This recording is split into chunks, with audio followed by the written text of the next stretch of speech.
possible in a capitalist economy. You have to generate money in order to spend it. Socialist economy, you cannot do socialism in a socialist setup. और वही हो रहा है हमारे यहाँ.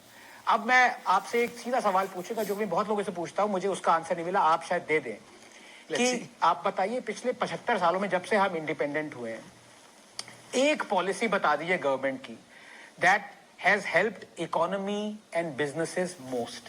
Policies बहुत आती हैं पर बिजनेस में हेल्प करने वाली वन ऑफ द बिगेस्ट, मतलब इजीएस्ट वुड यू से, लिबरलाइजेशन हुई थी 1991 में. भाई उसने पूरे शैकल्स खोले और कई लोग जीएसटी कहते हैं. बहुत सारे लोग इकोनॉमी बेस्ड पॉलिसीज बताते हैं कि हाँ भाई ये खुला वो खुला.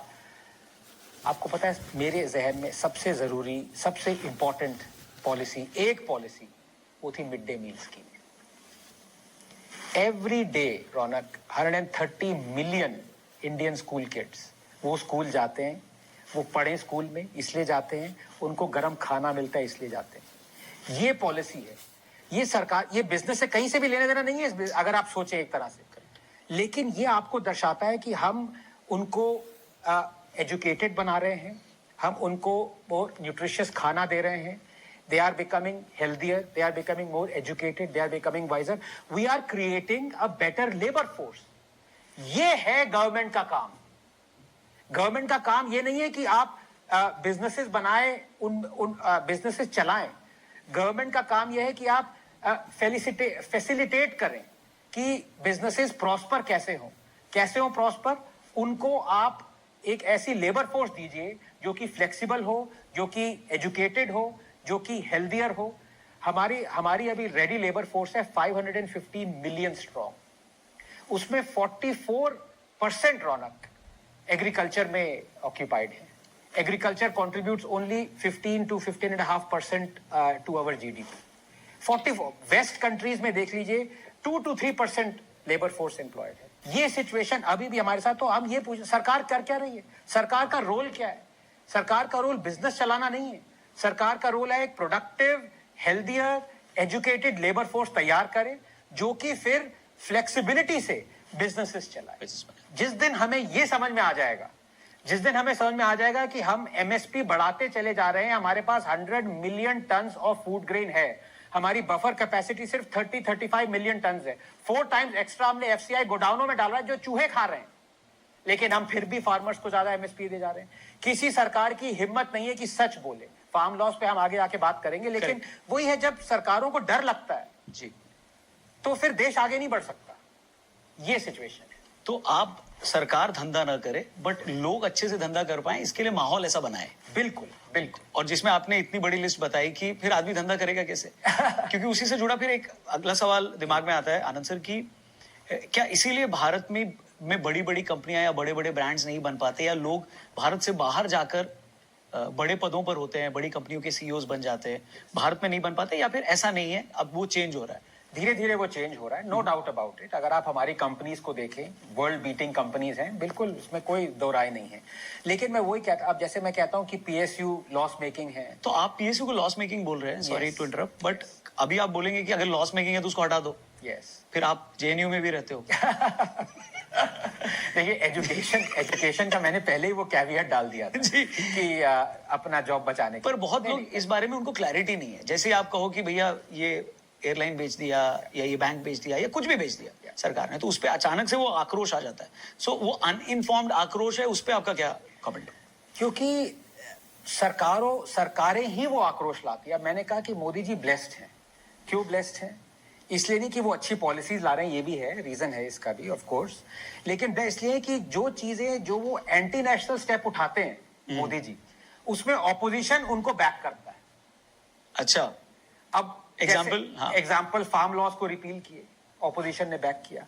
हमारे देश की सबसे बिगेस्ट रिफॉर्म 70 साल में, जो कि 250 से 300 मिलियन लोगों को अफेक्ट करता था, फार्म लॉस, वो 3 फार्म लॉस थे. एक था कि आप मंडीज को चॉइस देंगे, दूसरा था कि फार्मर्स को चॉइस देंगे कि किसी भी मंडी में जाके बेचिए, प्राइवेट या दिस थिंग. दूसरा था आप एसेंशियल कमोडिटीज एक्ट को हटाएंगे ताकि आप बड़े बड़े गोडाउन बना सकें, होर्डिंग नहीं, स्टोरेज कर सकें. तीसरा था कॉन्ट्रैक्ट फार्मिंग. ये तीनों हमारे एग्रीकल्चर सेक्टर को ट्रांसफॉर्म कर देते. ये ऐसा रिफॉर्म नहीं है कि जो 5-10 मिलियन लोगों को अफेक्ट करता है, वो कि बड़ा रिफॉर्म माना जाता है। कई छोटे देशों की पॉपुलेशन, से आप न्यूजीलैंड में रहते हैं, 10 मिलियन पॉपुलेशन है। न्यूजीलैंड में मैं क्यों रहता हूँ, इन्होंने क्यों कहा, उसके पीछे एक स्टोरी हो, हम उस वो पर बाद बात में करते आएगा। हैं। हाँ ठीक है, मतलब आप न्यूजीलैंड की बहुत जानी मानी हस्ती हैं। देखिए 10 मिलियन पॉपुलेशन को रिफॉर्म अफेक्ट कर रहा है, अच्छी बात है। यहाँ 300 मिलियन को अफेक्ट कर रहा था। 300 मिलियन हमारे देश का नया नक्श बदल देता। We would have catapulted to middle income economy in 10-15 years. Problem was, जैसे ये फार्म लॉज आए, सब लोगों ने कहा राहुल गांधी चढ़ गए इधर उधर, हाईवेज रोको, ब्लॉक करो, ये करो, 1 साल तक ब्लॉक किया। काले लॉज हैं वर्बेटिम, ये तीनों फार्म लॉज कांग्रेस के मैनिफेस्टो में थे। अब आप बताइए 19 वाले में भी? 19 वाले में ही बात कर रहा हूं। अच्छा, नंबर 11, नंबर 19 अब हटा दिए, क्योंकि अब ऑब्वियसली अब तो नहीं ला सकते ना ये वाले। तब ये थे, उन्होंने तो बल्कि और ज्यादा कहा था। मोदी ने चॉइस दी कि आप सरकारी मंडी में बेचिए अपना या प्राइवेट मंडी। उन्होंने कहा था हम सरकारी मंडी हटा देंगे, कांग्रेस ने कहा था, लेकिन मोदी ने हटाई, चॉइस दी, तो ये लोग। तो अब वही है, देश आगे कब बढ़ेगा जब लोगों को ये, और ये कोई मतलब रॉकेट साइंस नहीं है, ये आपको देख रहा है सरकार। You want it? You got it. You want it? You got it. का ये रोल है ही नहीं, है ही नहीं। It is none of the government's concern. क्यों लगे हुए उसमें भाई? आप बिजनेस नहीं चला सकते, आप इंसेंटिव वर्क रिलेटेड काम नहीं कर सकते। तो सर अगर फार्म लॉज इतने ही सही थे, यस, और आपने एक बहुत ही स्ट्रॉन्ग कमेंट किया है anti national act, anti national act है ये। मतलब Anti-national। मोदी पे आप बोल रहे हो कि उन्होंने एक एंटी नेशनल एक्ट किया, कि ये क्यों किया आपने? मैं मोदी जी को एंटी नेशनल कह रहा हूँ। इस फार्म लॉज को वापस लेने की वजह से। तो इस पे ज्यादा पिटाई, इनकी पिटाई करिएगा, जो ट्रोलिंग होगी मेरी ज्यादा मत करिएगा इस बार। नहीं, क्योंकि अगर ये सही में अच्छे थे फार्म लॉज, और सही थे, या फिर ज्यादा लोगों को फायदा पहुंचाते, तो वो जो सो कॉल्ड फैक्ट चेकर्स हैं, या फिर वो जर्नलिस्ट जो बाकी जर्नलिस्ट को गोदी मीडिया बोलते हैं, उन्होंने इस पर खुलकर ये क्यों नहीं बताया कि भैया आपको यही नेता कंफ्यूज कर रहे हैं? क्योंकि बात सरकारें तो आती जाती रहेंगी, कभी वो आएगा कभी वो आएगा, लेकिन जो किसान है, जो आज इतनी मेहनत करके, इतना काम करके उसकी संपत्ति इतनी बनती है, तो उसके तो फायदे की चीज थी। तो उन लोगों को सच बोलना चाहिए था, उन फैक्ट चेकर्स को। तो वो धंधा कर रहे हैं ना, वो बिचौलिए हैं। जैसे ये फार्मर्स के अरहतियाज थे, ये मीडिया में भी बिचौलिए बैठे हैं, लोगों को गोदी media, we speak truth to power.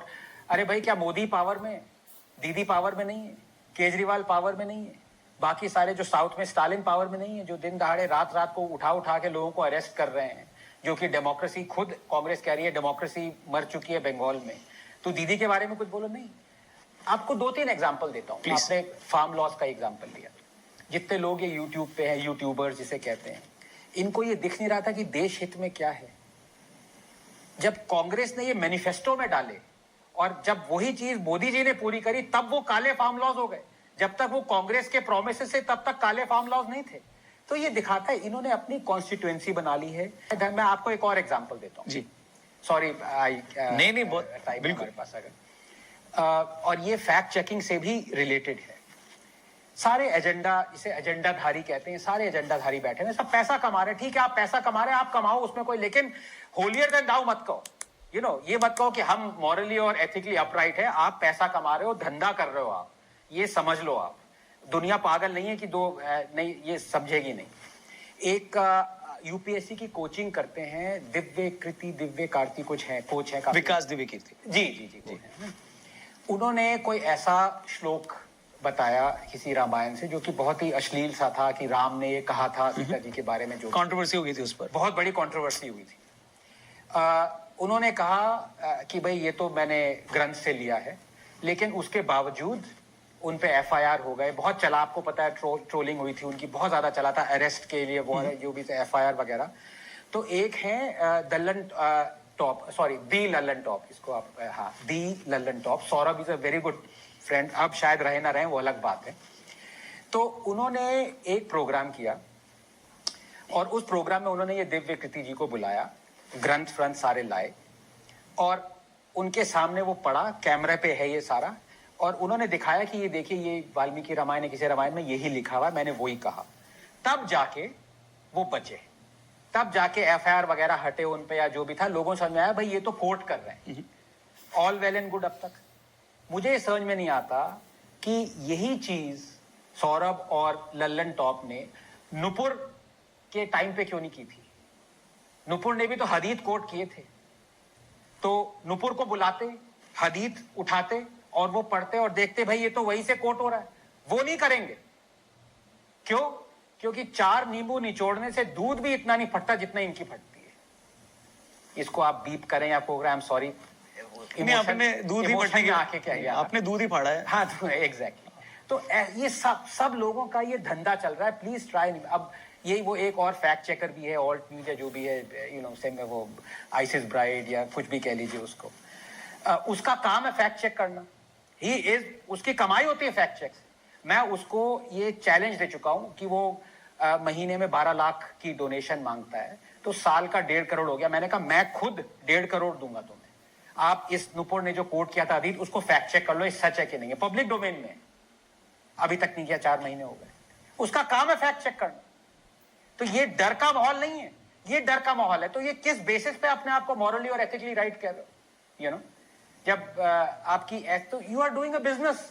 सीधे आके मुंह पे बोलो ना भाई, मैं पार्शियल हूं, मैं बायस्ड हूं, मैं धंधा कर रहा हूं। धंधा तो करो, धंधा रोका किसने है भाई? सब लोग कर रहे हैं। अपने आप को उस पहुंचे पे मत पहुंचाओ कि मैं तुम सबसे बड़ा हूं और बाकी सारे गोदी मीडिया, मैं ही बस अपना होलियर धंधा हूं। नहीं, तुम वो नहीं हो, पहचान लो। और मैं सौरभ से ये बात कहना चाहता हूं, भाई आप इस बिजनेस में क्यों हो? Saurabh, he is a friend, so I am sure he will relate to this. पर आप उनको डायरेक्ट भी बोल सकते हो, यहाँ पे आप बोल रहे हो। अब डायरेक्ट भी बोल सकता हूं, लेकिन अब बोल रहा हूं क्योंकि ये मीडियम है, वो समझें। डायरेक्ट बोलूंगा तो शायद उनको डीएम करूंगा। यहाँ पे लोग उनको डीएम करें कि भाई ये जो आनंद कह रहे थे वो प्लीज सुनो उनको। क्यों? Why are you in this business? Tell me. Journalist आप बने हुए हैं, पर्दाफाश करने के लिए बने हैं, अनबायस्ड बने। So still I implore you, get Nupur, get the hadiths, just like what you did with Divya Kirti, do it with Nupur.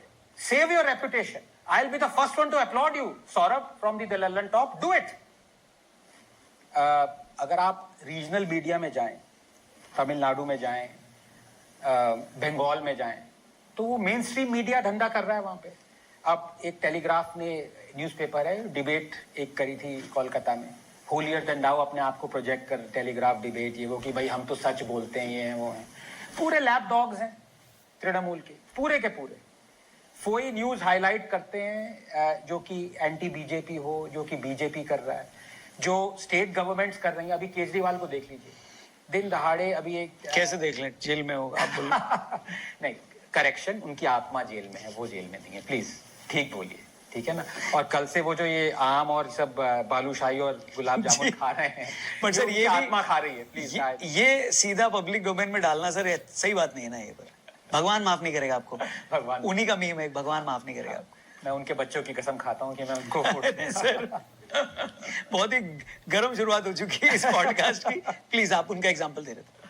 हाँ, तो अभी वो शीश महल पे पूरी कंट्रोवर्सी चली थी, 50 करोड़ का उन्होंने, जब कोविड का प्रकोप चल रहा था, जब लोगों के पास ऑक्सीजन नहीं थी, दिल्ली वाले मर रहे थे डेल्टा वेव में, केजरीवाल जी अपना 50 करोड़ खर्च करके अपना शीश महल बना रहे थे।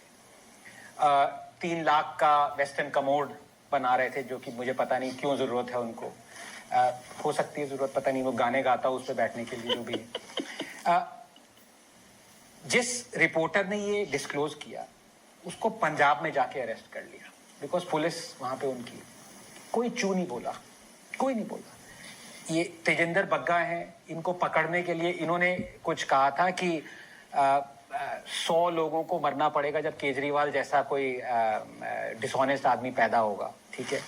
तो केजरीवाल के आप लोगों ने कहा माफी मांगो, तो बग्गा ने कहा हाँ मैं माफी मांगता हूँ। मैंने कहा था 100 लोगों को मरना होगा, केजरीवाल एक्चुअली 1000 लोगों को मरना होगी, तो है ना, बग्गा तो बग्गा ही रहेगा। तो रातों रात पुलिस आ गई, दिल्ली से उनको उठा के ले जा रही थी, हरियाणा पुलिस ने रोका। इस पे कोई कुछ नहीं बोलेगा, डेमोक्रेसी खतरे में नहीं आएगी इसमें। ये संदेश खाली में डेमोक्रेसी खतरे में नहीं आएगी रौनक जी, जब हाई कोर्ट कहेगा कि ये जो शाहजहां शेख है, ये बंगाल पुलिस इसको बचा रही है, इसको सीबीआई को दो, तब डेमोक्रेसी खतरे में नहीं है। डेमोक्रेसी खतरे में नहीं है जब 20,000 पंचायत इलेक्शन की सीट्स जो है वो अनकंटेस्टेड चली जाती हैं, इतना डर का माहौल है। लेकिन डेमोक्रेसी खतरे में आती है जब बीजेपी आती है, मोदी आता है। तो ये लोग नहीं देख रहे क्या? मतलब लोग बार बार मोदी को क्यों वोट कर रहे हैं भाई? क्योंकि लोगों को ये दिख रहा है कि डेमोक्रेसी खतरे में है, प्रेस फ्रीडम खतरे में है, ये सब के लिए ये इसको बांधो, पीछे टांगो और चलते बनो। पर आनंद सर, क्या ये भी टोटली इस बात को रिजेक्ट किया जाएगा कि आज की मीडिया पर प्रेशर है कि गवर्नमेंट से जुड़ी खबरें न दिखाएं? आपको कितना सही लगता है ये कि दबाव में है सरकार, उनके खिलाफ भी कोई केस खोलेगी या उनके ऊपर दबाव है कि सरकार के फेवर में दिखाएं? क्योंकि धंधा तो वो भी कर रहे हैं। 100%। तो जैसे आप और हम बात कर रहे हैं एक दो लोगों का नाम लेकर, उनके पास 100 एग्जांपल्स होंगे, जैसे वो बोलेंगे कि भैया फला न्यूज एंकर है जो ये करता है, ये करती है। बिल्कुल बिल्कुल है। और आप तो मोदी को क्रिटिसाइज करते हो, ये लोग तो क्रिटिसाइज भी नहीं करते। देखिए, एक चीज होती है डर, एक चीज होती है कि आप जानते हैं कि आप कुछ गलत कर रहे हैं जो आपको ये कहना चाहिए, लेकिन आप वो नहीं करते हैं। इट इज कॉल्ड, उसका हिंदी होता है सेल्फ सेंसरशिप। बहुत सारे लोग यहाँ पे अभी मीडिया में हैं, माहौल जब बदला है 2014 के बाद, they are self censoring themselves. It's true. Some of them are projecting the sarkar in a good light, that is also true. My contention is what has changed.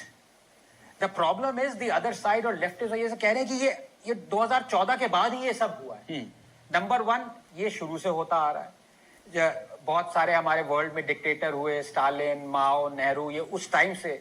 Sorry, ये थोड़ा सा झटका लगा कि नेहरू को मैंने इंक्लूड कर दिया उसमें। हाँ, मैं रोकने ही वाला था कि आप खुद रुक गए। इस पर मैं आऊंगा, इस पे बाद में आएंगे। सवाल है मेरा। नहीं है, पॉइंट इज ये 70 साल से चला आ रहा है, अभी भी ये स्टेट्स में चला आ रहा है। जो आपकी एजेंसीज कंट्रोल में है वो स्टेट एजेंसीज भी कंट्रोल कर रही है। मैंने आपको केजरीवाल का एग्जांपल दिया, आप ममता का एग्जांपल है, तमिलनाडु में ले लीजिए एग्जांपल, हर जगह। तो भाई आप उसको सिलेक्टिवली प्रोजेक्ट क्यों कर रहे हो कि सिर्फ मोदी सरकार ये? मैं तो ये कब से कहता आ रहा हूं कि we democracy is in danger ever since we became a democracy. We are a banana republic ever since we became a republic because we have laws that sanction this. आप इसका एग्जांपल ले लीजिए, अभी इलेक्टोरल बॉन्ड्स है, anonymous electoral bonds थे, मैं उसके against था, सुप्रीम कोर्ट भी अगेंस्ट था, इट स्ट्रक इट ऑफ। ठीक है, anonymous. Why can't the supreme court strike off the fact that our intelligence agencies, investigative agencies are under the beck and call of the government? Supreme court का इनको independent बनाओ। किया अभी तक नहीं किया। तो ये किसकी गलती है? सरकार कहे कि भाई जब तक ये हमारे वश में है हम इनको यूज करेंगे। कांग्रेस यूज करती आ रही थी, बीजेपी अभी यूज कर रही है। What has changed? जब तक अगर आप हमेशा सिलेक्टिव रहेंगे, मोदी को ब्लेम करते रहेंगे, तो ये चीजें चेंज नहीं होने वाली है। You have to change the constitution.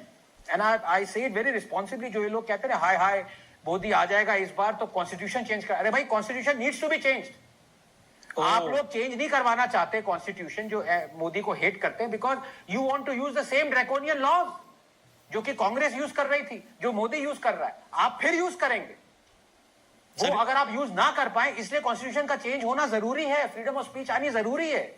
ये लोग नहीं बताएंगे बिकॉज ये सिलेक्टिव है। पर सवाल अभी भी वही है कि मीडिया का एक सेक्शन है जो अगर मोदी की गलती भी है तो उन पर ये इल्जाम लगता है कि वो नहीं दिखाता है, उसके ऊपर डिटेल में बात नहीं करता, वैसी चर्चा नहीं करता जैसी शायद हो सकता है केजरीवाल पे कर रही हो, राहुल गांधी पे कर रहे हो, या समाजवादी पार्टी के किसी एक छोटे नेता पे कर दें। पर आप कोई बड़ी चीज हो जाती है, जैसे इलेक्टोरल बॉन्ड्स की बात करें, तो आपको लगता है कि उन पर प्रेशर है मेन स्ट्रीम मीडिया पे, प्रिंट मीडिया हो या इलेक्ट्रॉनिक मीडिया, गवर्नमेंट का प्रेशर है?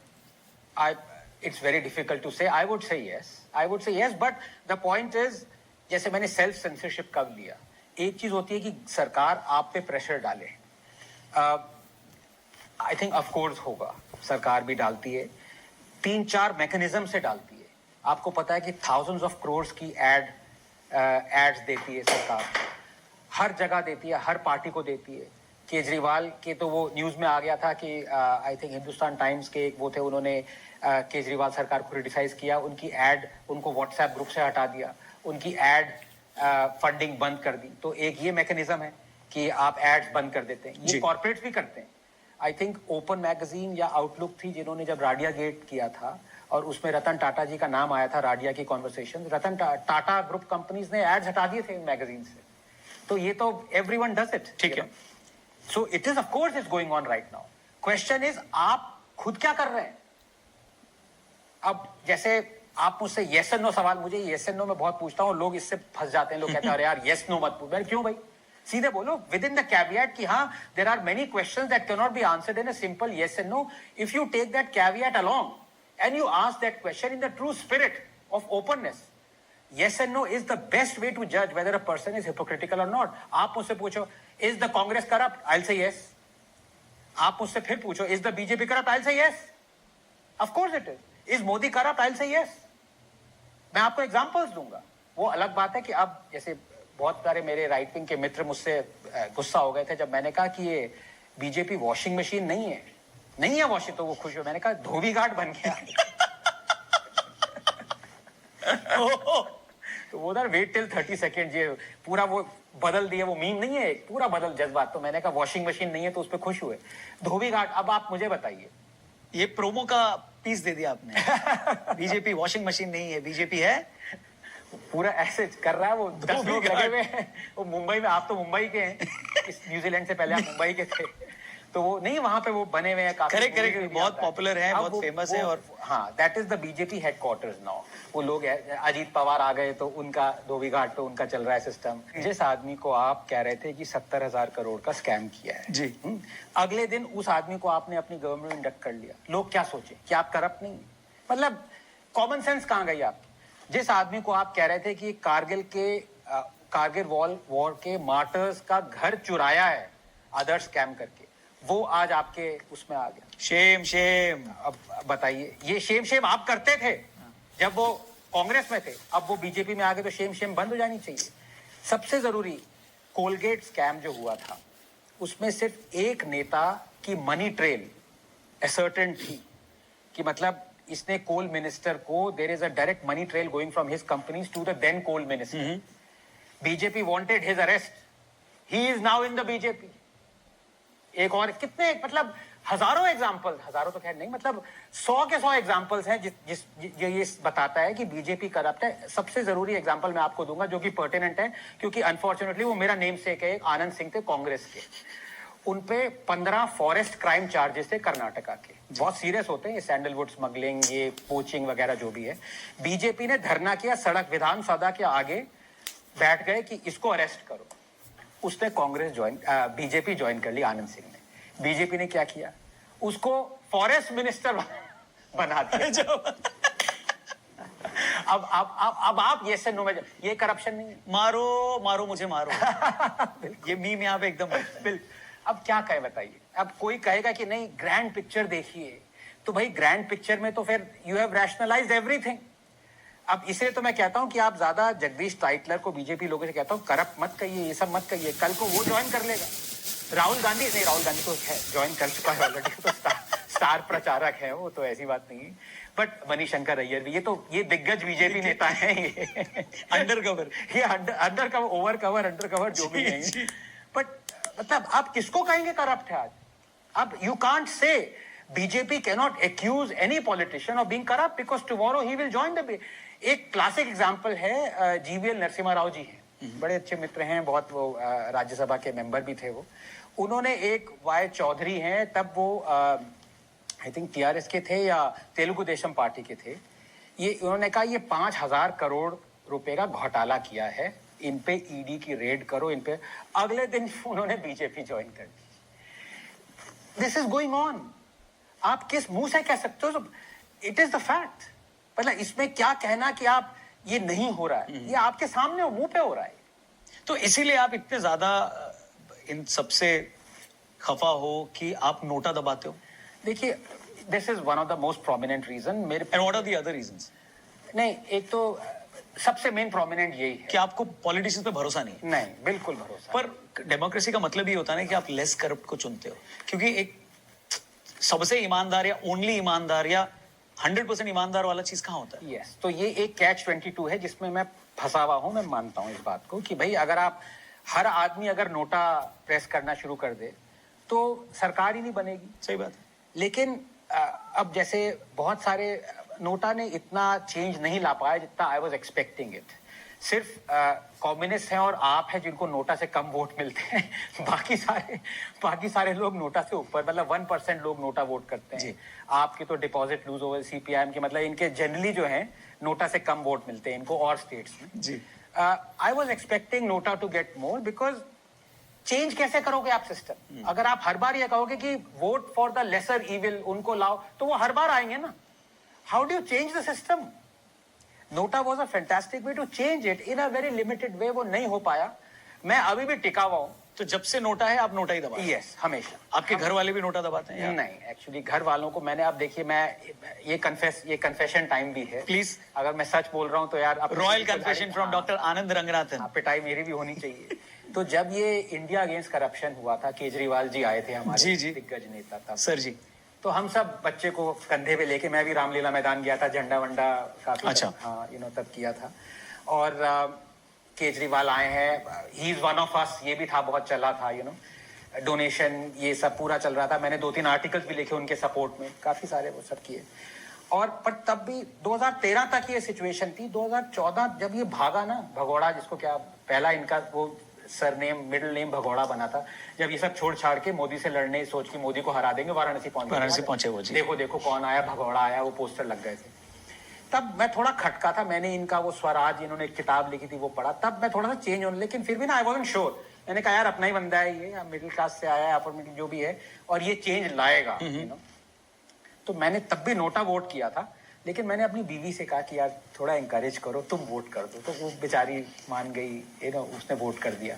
इन लॉज से भी मैंने कहा कि अच्छा। हाँ अंकल आंटी आप जरा कर दिए, अपना ही आदमी है तो वोट करिए। मैंने नहीं किया। अच्छा। वो जाके प्रेस करा, झाड़ू पे प्रेस करके। 10 साल ताने मारता हूँ मैं उनको, देखो तुम लाई हो इसको। अब बहुत बेलन पड़े हैं, बहुत कुछ हुआ है। इन लॉज ने भी काफी, आलू पराठे बनने बंद हो गए थे, वो सब हो गया था, तो पर गालियां उनको मैंने दी जी। तो फिर भी मैं नोटा पे, अब तो ऑब्वियसली मतलब जब पूरा इसका पर्दाफाश हुआ और असली केजरीवाल बाहर आया निकल के, तो I was proven right. And but sir उसमें भी बहुत सारे लोगों का ये मानना है, और वो विश्वास से मानते हैं कि ऐसा नहीं है जैसा दिखाया जा रहा है। कुमार विश्वास से मानते हैं, विश्वास नहीं, पर उनके अपने रीजंस है, उनके पास है, और उनका यही कहना है कि मोदी डेमोक्रेसी को खत्म करना चाहते हैं। जो मोदी को लगता है कि उनसे स्ट्रांग लीडर्स हैं, वो अगर ज्यादा पॉपुलर हुए या आगे हो सकते हैं, तो उनको ये दबाने की कोशिश है। और फेक केसेस तो जैसे आपने बोला कि अगर आज स्टेट अरेस्ट करना चाहे तो आपको अरेस्ट कर सकती है 100%। और उनके पास एक नहीं 100 ऐसे कारण भी हैं, और शायद वो कारण आपने दिए हैं या फिर सिस्टम ने दिया। 100%। तो क्या उसी सिस्टम का शिकार नहीं हुए हैं केजरीवाल? नहीं, देखिए एक बात, जो भी ये अभी आप ये शिकार कह रहे हैं, जो भी जेल में हैं और या उनकी आत्मा जेल में है, वो बाहर भटक रहे हैं, यहाँ तो नहीं है भाई जरा। वो हाय सिसोदिया जी बैठे हैं। तो उन्होंने नहीं बोला था ना उन्हें क्या? ताश खेल रहे हैं। सर जमेगा रंग जब बिल बैठेंगे 3 आप, मैं, संजय तो बाहर आ गए हैं, संजय जी बाहर आ गए। नहीं देखिए, डेमोक्रेसी खतरे में, डेमोक्रेसी खतरे में। अब ये एनोनिमस इलेक्टोरल बॉन्ड्स के मैं क्यों अगेंस्ट है, मैं आपको बताता हूँ। जी। अगर कोई पॉलिटिकल पार्टी कहती है लोगों से आप हमें वोट दो, हम ये फॉरेस्ट को बचाएंगे, ठीक है, आपने कहा हाँ भाई एनवायरमेंटल रीजन है, बचाएंगे, हमने आपको वोट दे दिया। पता चला कल उसी पॉलिटिकल पार्टी ने एक माइनिंग कंपनी को लीज दे दी, आओ भाई फॉरेस्ट में माइनिंग शुरू कर दो, ठीक है। This is wrong. रॉन्ग भी है और दुख भी होगा आपको। दुख भी होगा, लेकिन उससे और बड़ा दुख ये होगा जब बाद में पता चले कि उसी माइनिंग कंपनी ने एनोनिमसली इसी पार्टी को, जिसको हमने वोट दिया, 10,000 करोड़ दिए थे। तो ये हमारे हक में नहीं कि हमें पता होना चाहिए कि कौन सी कंपनी किस पार्टी को पैसा दे रही है। So anonymity electoral bonds was good, but anonymous electoral bonds was completely wrong, जो कि सुप्रीम कोर्ट ने कहा कि ये गलत है, हटाया। बहुत अच्छा किया, हटाया। ये सारी पार्टीज कह रही थी ये गलत है, ये करप्शन है, ये स्कैम है। आप मुझे बताइए, कांग्रेस ने 2,000 करोड़ रुपए क्यों लिए उन्हीं इलेक्टोरल बॉन्ड से? आपने 100 करोड़ रुपए क्यों लिए? अगर केजरीवाल कह रहे थे ये स्कैम है जी, तो क्यों लिए पैसे इससे? तब डेमोक्रेसी खतरे में नहीं आई। तो इतने सारे एग्जांपल्स हैं रौनक जी। मैं आपको एक सबसे पर्टिनेंट एग्जांपल आपको बताऊं, डेमोक्रेसी खतरे में। डेमोक्रेसी खतरे में कब आती है? जब आप when democracy starts working for the vested interest, for private parties who have no interest in that, not for companies on the side, छुपा के। When corruption is mainstreamed और पॉलिटिकल पार्टीज कुछ नहीं कर रही हैं, एनकरेज कर रही, तब ये आप मानेंगे, तब डेमोक्रेसी खतरे में आती है, ठीक है। अब हाई कोर्ट ने बीजेपी को कन्विक्ट किया for illegally using the FCRA act. Illegal donations ली उन्होंने, वायलेटेड दी FCRA। कन्विक्शन था, कैस्टिगेशन नहीं था कि अरे आपने गलत काम किया है या माफी मांगी, ऐसा नहीं था। कन्विक्शन था जी। That carries a prison sentence for, तब नड्डा जी नहीं थे, जब 2014-15 की बात कर रहा हूं, जो भी था प्रिजन सेंटेंस था। दिन दहाड़े बीजेपी ने on the floor of the parliament FCRA act को अमेंड कर दिया retrospectively, going back to the emergency era, making the high court conviction toothless. अब ये सिचुएशन आ गई, ठीक है। ऐसी सिचुएशन में कोई भी ऑपोजिशन पार्टी किसी भी डेमोक्रेसी की क्या करती, सड़क पे नहीं आ जाती, करेक्ट, दंगा करती, पार्लियामेंट रोक देती, सड़कें हाईवे वगैरह रोक लेती, चक्का जाम होता, कहते prime minister down to president सब रिजाइन करो, करप्ट कर। ऐसा देखा आप हुआ कभी? नहीं हुआ ना, बिकॉज कॉमन हमाम है। नहीं, बिकॉज कांग्रेस भी कन्विक्टेड थी। ओ, Because if BJP was able to amend the FCRA Act, rendering the conviction High Court toothless, the Congress supported in that amendment. ये बचाएंगे डेमोक्रेसी को। सर किसी चीज में तो एक है।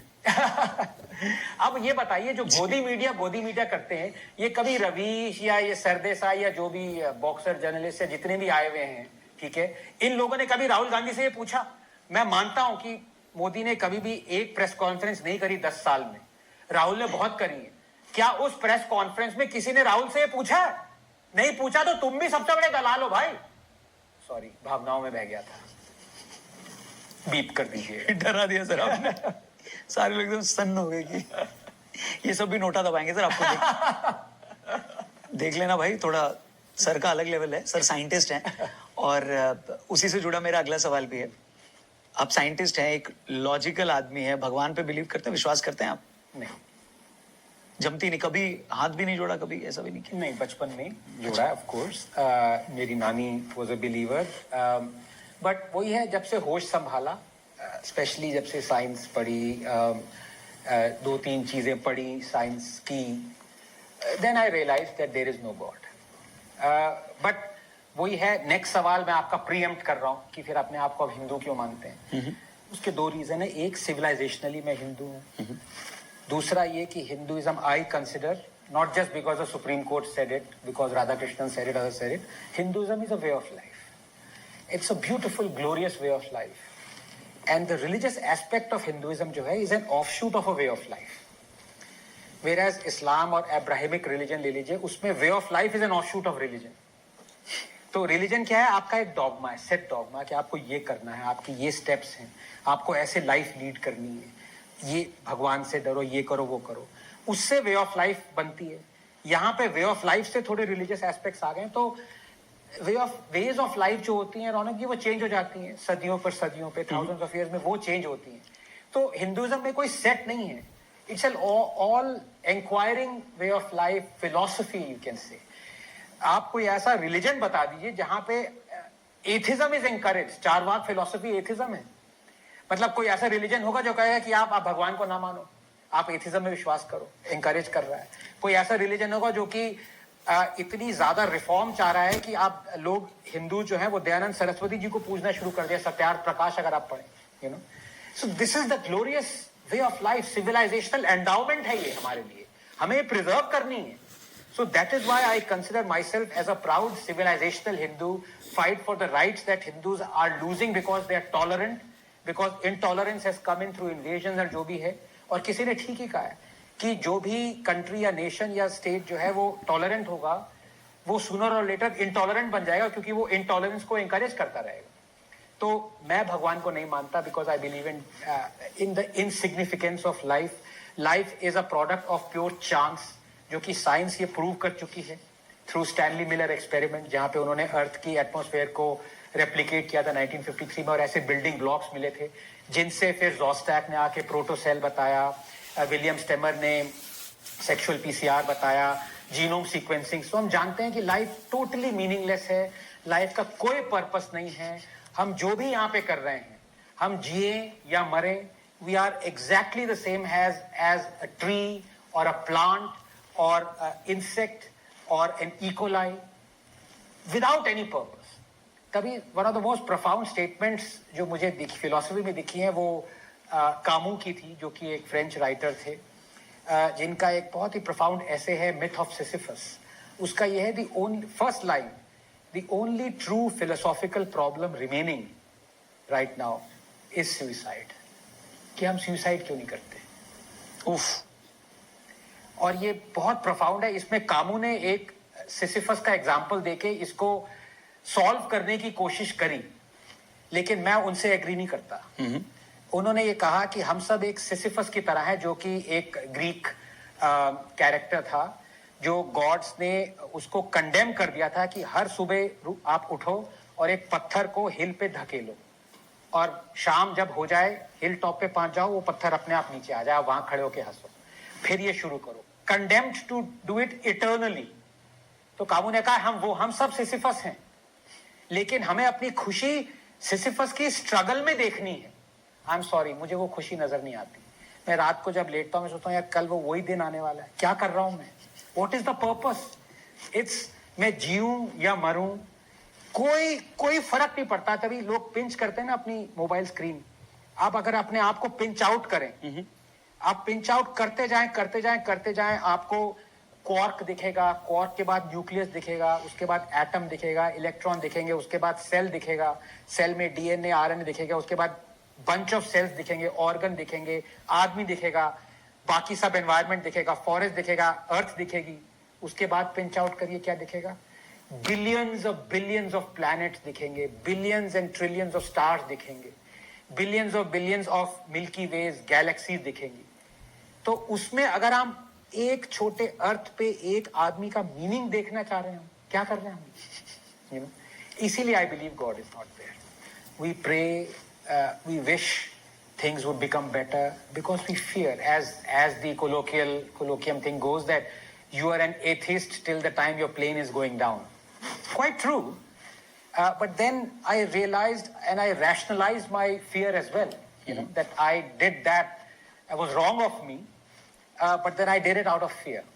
So that was the only time. So अगर फियर भी है और कोई कर रहा है, तो मेरे को लगता है एक तरीके से सोसाइटी में जो सिस्टम चल रहा है कि डर से ही सही कम से कम लोग ठीक तो कर रहे हैं।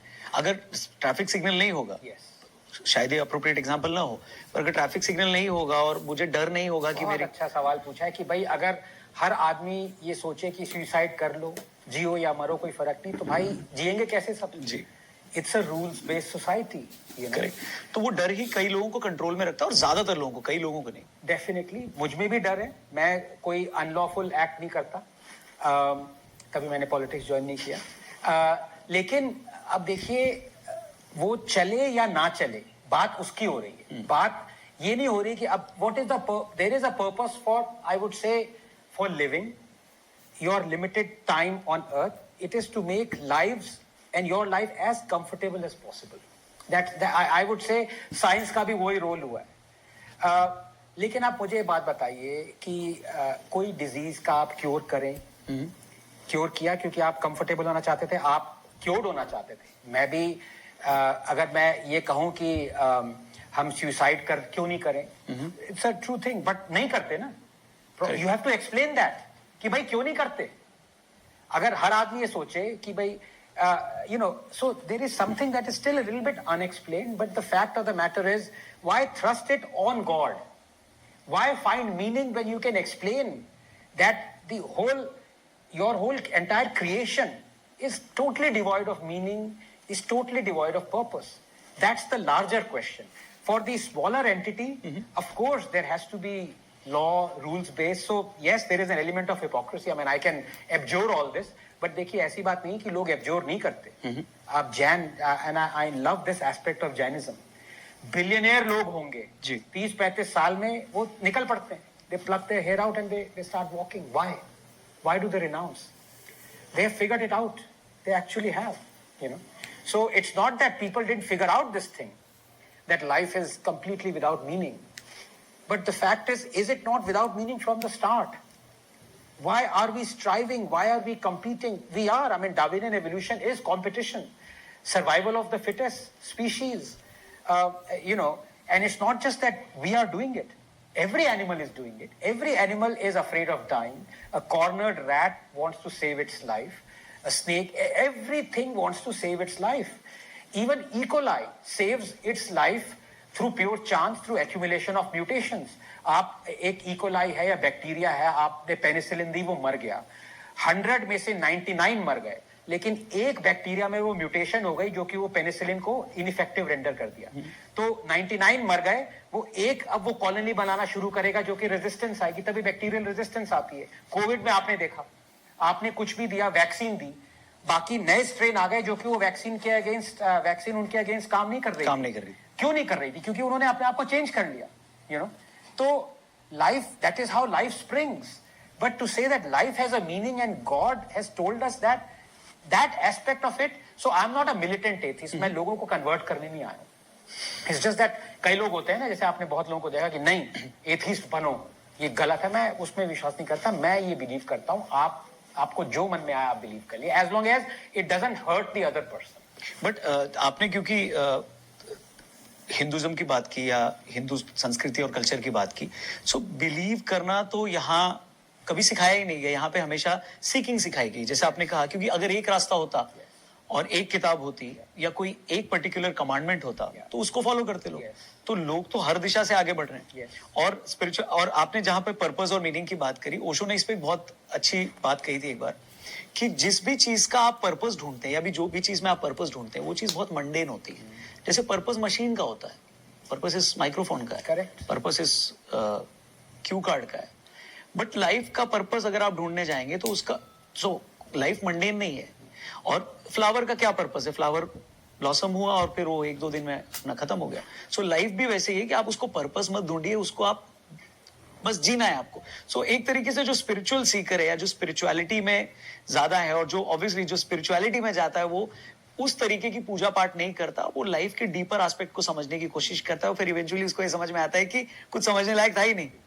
मैंने जैनिज्म का एग्जाम्पल क्यों लिया जी। आप देखिए कि बहुत लोग ये, अब जैसे मैंने भी साइंटिफिक थ्योरीज और एक्सप्लेनेशन पे ही एथिज्म, देखिए जैसे मैं कहता हूँ before the advent of Darwin and Hubble, मैं उस पे आऊंगा, you could be an agnostic, मतलब आप कह सकते थे I doubt the creation, I doubt the existence of God, but you could not say with near certainty that God doesn't exist, क्योंकि one of the dogmas of religion, or you can say the commandments, is that God created everything on earth.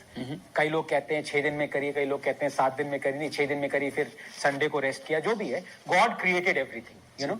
हम सब, अब अगर आपको science ये बता रही है from the minute level, from the creation of the basic elements, HCN, KCN, from amino acids, from nucleic acid, की नहीं, you can replicate how life was created, you know. प्रोटोसेल आपकी जेनेटिक इंफॉर्मेशन अंदर आपको through jeans आप replicate नहीं कर रहे, through osmotic pressure replicate कर, मतलब you know it's just beautiful.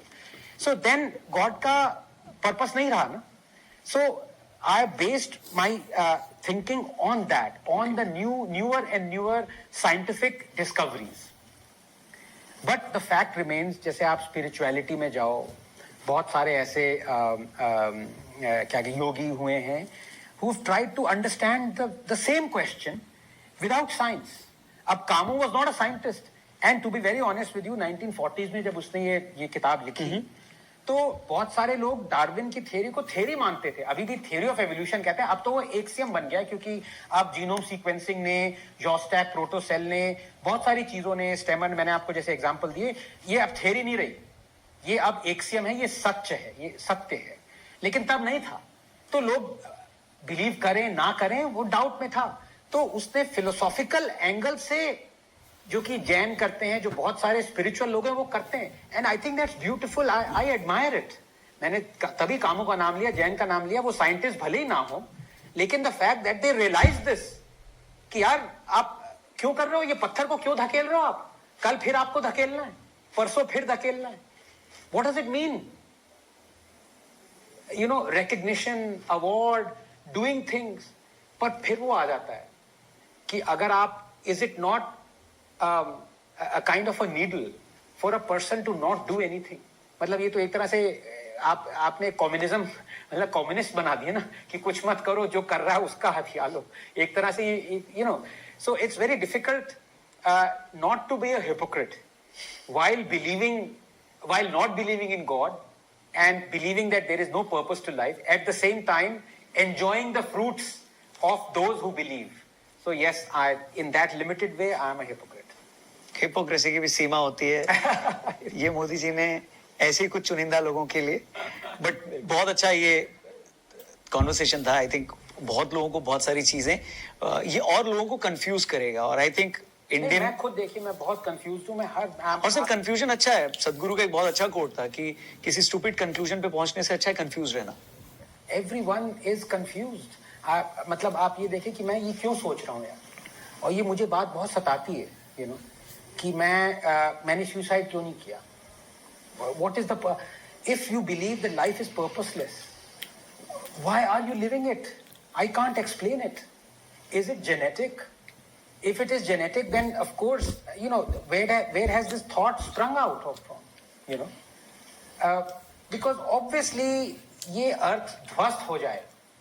Millions of earth और हैं इस, मैंने आपको पूरा एग्जांपल दिया आप रीच आउट करके, तो ये अर्थ ध्वस्त हो ना हो कोई फर्क नहीं पड़ता। तो भाई जब आप रात को स्विच ऑफ करते हो लाइट, सोचते हो यार कल मैं फिर 7 बजे उठूंगा, फिर ऑफिस जाऊंगा, फिर ये काम करूंगा, फिर शाम को आऊंगा, फिर ये अगले दिन फिर करूंगा, और ये करता रहूंगा। क्यों कर रहा हूं मैं ये?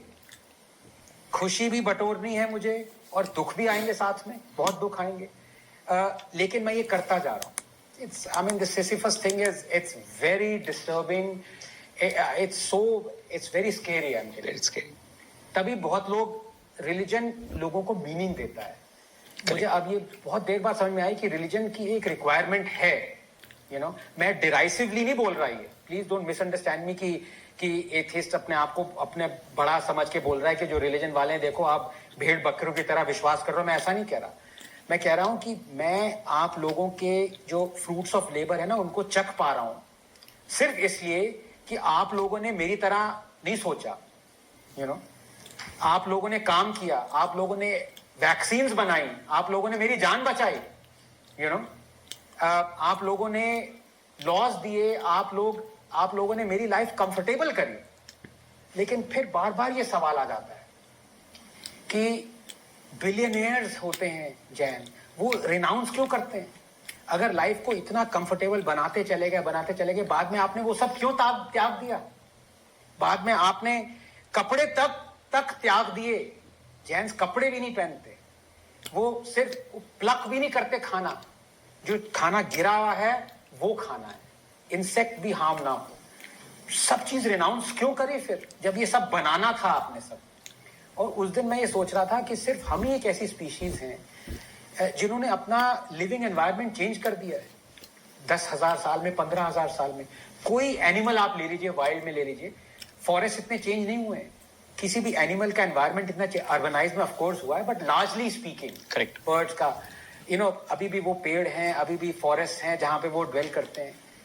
लेकिन हम आज जिस तरह ड्वेल कर रहे हैं, हम 1000 साल 100,000 ईयर्स साल पहले ऐसे ड्वेल नहीं करते थे ना। क्यों किया हमने ये सब? You know, we were cave dwellers, we were, you know, does it mean we weren't happy? I'm sure cavemen were happy at some point of time, you know, and they were as happy or as not happy as Adani or Ambani. So it doesn't make sense, you know. That's what I'm trying to say. Why are we finding sense? It's very scary, very scary. Sorry, बड़ा despondent note सा आ गया। नहीं कोई दिक्कत। Happiness inject कर happiness लेकर आते हैं। केजरीवाल की बात शुरू करते हैं। एक क्वेश्चन सबके दिमाग में होता है जब लोग आपको सुनते हैं कि इतनी हर चीज पे इतना जो आपका नॉलेज है, तो आप बहुत ज्यादा रीड करते हो, या जो प्रोसेस कैसे होता है, इतना सब कुछ कैसे हर चीज पे आप बोल लेते हैं? आप पॉलिटिक्स पे बोलते हैं, जियो पॉलिटिक्स पे बोलते हैं, आप इकोनॉमी पे बोलते हैं। हमने बात ही उससे शुरू की, अब हम धीरे धीरे स्पिरिचुअलिटी की तरफ। कॉम्प्लीमेंट दे रहे हो कि गाली दे रहे हो? नहीं वो गोविंदा वाला एक नहीं, सीरीज ऑफ दिस थिंग। आज इंस्पेक्टर बने राजा बाबू। हाँ, राजा ऐसे खड़ा है वकील के उसमें भी। इंस्पेक्टर, वकील, डॉक्टर, स्टेथोस्कोप। नहीं, पर देखिए इसका एक रीजन है कि एक तो पहले मैं मानता था कि I mean in my limited scientific discipline I am an expert. 15 साल पहले मैं मानता था, क्योंकि मैंने उसमें थोड़ी यू नो एक्सपर्टीज हासिल करी, बहुत टाइम लगाया, 20 साल लगाए, रिसर्च, डिग्रीज मिली, ये सब हुआ। चलो यार, उसको वर्ल्ड मानता है ना एक्सपर्ट, तो चलो मान लिया जी। अब मुझे लगता है कि साले मतलब बिल्कुल ही एक्सपर्ट नहीं है भाई। और ये कोविड रिसर्च ने पिछले 3 साल में दिखाया कि हर दिन आपकी रिसर्च, आपकी वे ऑफ थिंकिंग बदल रही है। मॉलिक्यूलर बायोलॉजी बदल रही है, पूरी साइंस, केमिस्ट्री, ऑर्गेनिक केमिस्ट्री, हर चीज चेंज होती जा रही है। जो चीज आप सोच रहे थे वो है, वो ऐसा नहीं है। तो किस तरह के एक्सपर्ट भाई? So you're in love with a bottle of lotion. We haven't said the L word yet. So I am absolutely not an expert. But given that premise, I love to be a jack of all trades. क्योंकि मुझे knowledge gain करनी है जब तक मैं हूं इस अर्थ पे। जी नियरली चला गया था तो बल्कि और अब ज्यादा हो गया है यार। अब एकदम एंजॉय करूं नहीं आता मुझे यार, अपनी फील्ड में भी नहीं आता। I am just enjoying every day is a blessing and every day I am. जब मैं, अब लोग कहते हैं कि यार ये टीवी पे ज्ञान बांटता नहीं, ज्ञान नहीं बांटता, ज्ञान बटोरता हूं मैं। ओके क्योंकि ये I don't get paid for thinking about politics, I get paid by the government of India for thinking about science. वो अपनी अलग तरह चल रहा है, 9 से 5 चल रहा है, वो स्टूडेंट्स हैं वही काम कर रहे हैं, thank you very much, you know. But ideas आ रहे हैं, चल रहा है, साइंस अच्छी चल रही है, जो भी है। Away from science, if I am doing something, it is to switch on and switch off. Frustration build नहीं होता हर फील्ड में। आपने देखा होगा कोई आदमी सिर्फ एक फील्ड में है ना, साइंटिस्ट भी है, जर्नलिस्ट भी है, अगर वो सिर्फ एक फील्ड में रहेगा, if he doesn't straddle two stools, कि हाँ भाई वो बीच में गिरेगा नहीं, लेकिन वो फिर frustration starts building up. I have seen lot of people, scientists, they get very frustrated because it is something that obviously involves a lot of drudgery. 5-5 साल लग जाते हैं लोगों को कुछ रिजल्ट आने में, बहुत टाइम रिजल्ट नहीं आता, बहुत टाइम रिजल्ट गलत आ जाता है, बाद में पता चलता है अरे यार गलत था, you know. So it involves a lot of frustrations. To overlook them or to ignore them, it's not that easy. So if you're able to switch off and then switch on again, you know, I have kind of developed that thing कि हाँ यार, I think it's all for the good. तो expert बिल्कुल मत कहिए, दुग्गल साहब दुग्गल साहब कह लीजिए। आज दुग्गल साहब स्पिरिचुअल, आज दुग्गल साहब बने, स्पिरिचुअल लीडर बने। हाँ, spiritual leader. But the question is not for others to say कि यार देखो ये कौन बोल। सबसे बड़ी गलती लोग ये भी करते हैं कि देखो ये कौन बोल रहा है, नहीं, क्या बोल रहा है ज्यादा इंपॉर्टेंट है। Wonderful, you know. सो जैसे अब ये न्यू एजुकेशन पॉलिसी आई तो लोगों ने पूछा इस पे बता दो, सब चीज पे ज्ञान पेल रहे हो तो साले इस पे भी पेल दो। तो मैंने ये कहा कि you know, much more important than how you teach is what you teach. Likewise, much more important than who is saying it is what is he saying. क्योंकि पहले क्या होता था, प्री सोशल मीडिया, लोगों के पास 5-6 इंटेलेक्चुअल्स थे, वो अपने राउंड रॉबिन में आते जाते थे, हर फेस्टिवल में वही आएंगे, लेफ्टिस्ट, रोमिला थापर। भाई हिस्ट्री है तो उनके मुंह से ही सुनना है, साइंस है तो इनके मुंह से सुनना है। अब ट्विटर आ गया तो brilliance can come out of one single tweet. I have written about it. There is no such thing as an intellectual anymore. भाई everything is democratized. आप ये मत देखो कौन बोल रहा है। 15 साल का लड़का भी आपको ऐसा ज्ञान पेल जाएगा जो कि 60 साल के बंदे ने अपनी 50 साल की एजुकेशन में नहीं पेला होगा। कहाँ से ये शब्द आ रहे हैं मुझे माफ करें, ये सब आप लोगों ने सिखाए हैं, आपसे ही सीखे हुए ये हैं। कोई बात नहीं। आप भी जिस तरीके से आप हर चीज पे कमेंट करते हैं, या अगर कोई आपकी आइडियोलॉजी से नहीं मिलता है तो आप भी उसको पेलते ही हैं। अच्छा, मेरी आइडियोलॉजी साइंस है, मैं साइंस की तरफ से हूँ। और पेलो इंडिया योजना को इन्होंने ही शुरू किया है टीवी डिबेट्स में। जैसे महुआ मोइत्रा जी ने कुछ बोला है कल, उससे काफी हाँ। लोग नहीं कहा। तो वो जिसने इंटरव्यू लिया, मतलब लोग भी ना ऐसे कि मतलब वो है ना, देश चुनौतियों से नहीं, हाँ, किसी और चीज से जूझ रहा है। ठीक है, भूतियों से जूझ रहा है। हाँ, तो भाई आपने वो समझ रखा है क्या हमें? वो कह रहा है कि महुआ मोइत्रा ने एग कहा, वो नहीं कहा। तो भाई किसी ने कहा कि एनर्जी मेरी एग से आती है, ये हंसने वाली बात है, इस पे से ठाके मार कोई हंसेगा? लॉजिक सी बात है। आपने कुछ और बोला तब आपको हंसी आई कि अरे यार ये इसने अनयूजुअल बोला है जी। और दूसरा, उसने अपना जो YouTube वीडियो दिया वो भी, मतलब is laptop of the TMC out there. Okay, sorry मैंने देखा नहीं है, बट मैंने पढ़ा कि ऐसा कुछ हो रहा है। तो यार अब जिसने, अब हो सकता है उस she whatever the thing is, मैं बस ये कहना चाह रहा हूँ कि हर चीज के 2 मीनिंग अगर निकालना चाहो तो निकल सकते हैं, ऐसी बात नहीं है। लेकिन आनंद सर, मैं वापस से क्योंकि हमने भगवान की बात की और भगवान पर भरोसे की बात की, तो वहीं पर करोड़ों लोगों की आस्था थी कि राम मंदिर बने। इतने सालों से ये केस पेंडिंग था। मेरी भी, बाय द वे, मेरी भी आस्था थी। आस्था को मतलब आप डिवोशन नहीं माने, आस्था को एक, मैं तो राइट मानता था इसको। जी, तो राम मंदिर तो बन गया और अब वो और भव्यता से बनेगा आगे। יש לכם רעיון למוצר שאתם מאמינים בו? מרגישים שיש לכם את הסטארט-אפ שישפר לאנשים את החיים? אנחנו מזמינים. काशी, मथुरा और ज्ञान वापी के लिए भी लड़ाई चल रही है। Yes. और कहा जाता है कि 3000 ऐसे और स्ट्रक्चर्स हैं जहां पर पहले मंदिर थे। तो आप ये जो लड़ाई चल रही है, आप इसको सपोर्ट करते हैं? क्योंकि एक तरफ आप कहते हैं कि आप भगवान में नहीं मानते, Yes. लेकिन जो करोड़ों लोग इन जगहों का वापस से उत्थान चाहते हैं या चाहते हैं कि वो फिर से वो जगह रिवाइव हो, वो वहां पर भगवान की तरह से उस जगह को देखते हैं, Yes. भगवान का जन्म स्थान देखते हैं। तो आप इन लोगों की लड़ाई को समर्थन देते हैं, सपोर्ट करते हैं? 90% नहीं, 100% नहीं, 1000%। रीजन? एक तो ये जैसे 3000 का आपने लिया, कई लोगों ने, सीताराम गोयल जी ने किताब भी लिखी है Hindu temples what happened to them, उन्होंने 1800 टेम्पल्स का लिया था। कई लोग 40,000 कहते हैं। विक्रम संपत, जय साई दीपक, विष्णु जैन जी हैं जो कि लड़ रहे हैं ये लड़ाई, जी। यू नो, उनके और उनके पिताजी जो भी है, कोई भी नंबर हो, 4 मिलियन हो, 4 लाख हो, एक के लिए लड़ाई होनी चाहिए। क्यों होनी चाहिए? ये हमारी सिविलाइजेशनल धरोहर है, नंबर 1।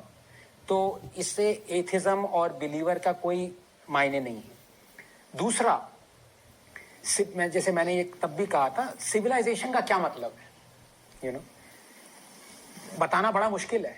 एम्पायर का क्या मतलब है, सिविलाइजेशन क्या? सिविलाइजेशन से आपका एक तो उसके लिए भी बहुत मुश्किल है जो ये समझे कि भाई लाइफ का कोई मीनिंग ही नहीं है। लेकिन उस धरोहर में अगर आप आए और सिविलाइजेशन आपकी प्रॉस्पर हो रही है, आपकी life more and more comfortable बनती आ रही है। वो तो अब जैसे मैं कहूँ कि लाइफ का कोई मीनिंग नहीं है, मेरे घर में इलेक्ट्रिसिटी काट दो, मैं ये नहीं कहूंगा ना। जबकि आप दिल्ली में रहते हो और आपने फ्री में ली है। तो केजरीवाल जी नहीं फ्री नहीं, बहुत पे कर रहा हूँ। हाँ शीश महल में नहीं रह रहा हूँ। बहुत पे कर रहा हूँ। वो तो केजरीवाल जी अब मन आता है काट देते हैं बिजली। पर मैं ये कहूंगा कि भाई लाइफ का कोई मीनिंग नहीं है, ये 50 डिग्री हीट है, अरे यार कूलर और एसी हटाओ, मैं तो ऐसे नहीं कहूंगा ना। I want comfort in life. आप उसको हिपोक्रेट कह लीजिए या प्रोग्रेस कह लीजिए, कुछ भी कह लीजिए जी। उस कॉन्टेक्स्ट में सिविलाइजेशन का क्या मतलब है। तो ये मेरी समझ में आया जब मैंने अयोध्या में मैं था उस दिन 22 जनवरी को। 15-15 साल के लड़के नाच रहे थे सड़कों पे। अरे क्यों कर रहे हैं? इनका क्या कनेक्शन क्या है बाबरी मस्जिद से और राम जन्मभूमि से? 15 साल के। इनका जब जन्म हुआ तो क्या इनके पेरेंट्स ने इनको देख के कहा कि ये डॉक्टर बनेगा, इंजीनियर बनेगा, जर्नलिस्ट बनेगा? नहीं, जर्नलिस्ट नहीं कहा होगा। जो बनेगा पॉडकास्टर बनेगा, आरजे बनेगा, फैक्ट चेकर बनेगा, साइंटिस्ट बनेगा, जो भी कहा। पर ये कहा उन्होंने कि ये अपने जो पुरखों की जो राइट्स थी उनके लिए लड़ेगा। ये आज तक किसी पेरेंट ने कहा है? किसी ने नहीं कहा। तो ये क्यों नाच रहे हैं यार? इनका क्या कनेक्शन है? पर अगर आप सोचें तो एक तरह से इनजस्टिस जो हुआ है ना, वो जो नई पीढ़ी ना भूले, ये सिविलाइजेशन है रौनक। और कोई सिविलाइजेशन नहीं है, कोई सिविलाइजेशन नहीं है। कि 20 जनरेशन ने वहां पे बाबरी मस्जिद देखी, 21वीं जनरेशन वहां पे राम टेम्पल देखे, ये इसके लिए 21वीं जनरेशन लड़ी। वरना वहां पे हो मंदिर ना हो, 21वीं जनरेशन को क्या फर्क पड़ता है? उनके पेरेंट्स खुद कह रहे हैं बेटा तू ये सब छोड़, तू डॉक्टर और इंजीनियर बन। लेकिन वो फिर भी नाच रहा था वहां पे लड़का। It is something profound, it's beautiful. Then you realised कि civilisation is but a memory being passed on. ये आपके पुरखों की लड़ाई है जो कि आपने लिया कि आप पूरा करोगे उसको, वरना क्या रखा है यार? तो उस बेसिस पे हर एक शिवलिंग, वो उन्होंने कहा था जो आरएसएस चीफ हैं मोहन भगवत जी ने, कि अब कोई जरूरत नहीं है हर जगह आपको शिवलिंग ढूंढने की। उसी रात को मैंने कहा था हाउ डेयर यू से दिस। काफी लोग मेरे आरएसएस के दोस्त हैं, वो नाराज हो गए थे, ऐसे कैसे कह दिया। मैंने कहा मैं तो, आप मुझे मौका दें, मैं उनके मुंह पे कह के आऊंगा कि 4 लाख जगहों से शिवलिंग अगर ढूंढना है वहां से निकालो। और क्यों ना निकालो यार, लीगली। अब ये प्लेसेस ऑफ वर्शिप एक्ट है, it bars Hindus from legitimately seeking justice. आप कोर्ट भी नहीं जा सकते। कोर्ट जजेस, अब ये राम जन्मभूमि का जो अयोध्या जजमेंट था, 5-0 went in favour of Hindus. अगर 5-0 it could have gone against Hindus also. Supreme court कह सकता था नहीं भाई नहीं बनाइए वहां पे, वो तो जज कह रहा है ना। पर कम से कम आप जज के पास पहुंच तो सके। That was the only exception in the places of worship act. Otherwise this act says कि आपको कुछ भी, मथुरा, काशी, कोई भी, आप जा भी नहीं सकते कोर्ट। ये कैसी डेमोक्रेसी है भाई कि आप जस्टिस सीख करने भी नहीं जा सकते? You not allowed. जज कुछ भी, चलो यार जज कह दो कि काशी आपको नहीं मिलेगा, आपको मथुरा नहीं मिलेगा, आपको और बहुत सारी ऐसे टेम्पल जो डिमोलिश्ड हैं, मॉस्क बन गए, नहीं मिलेंगी।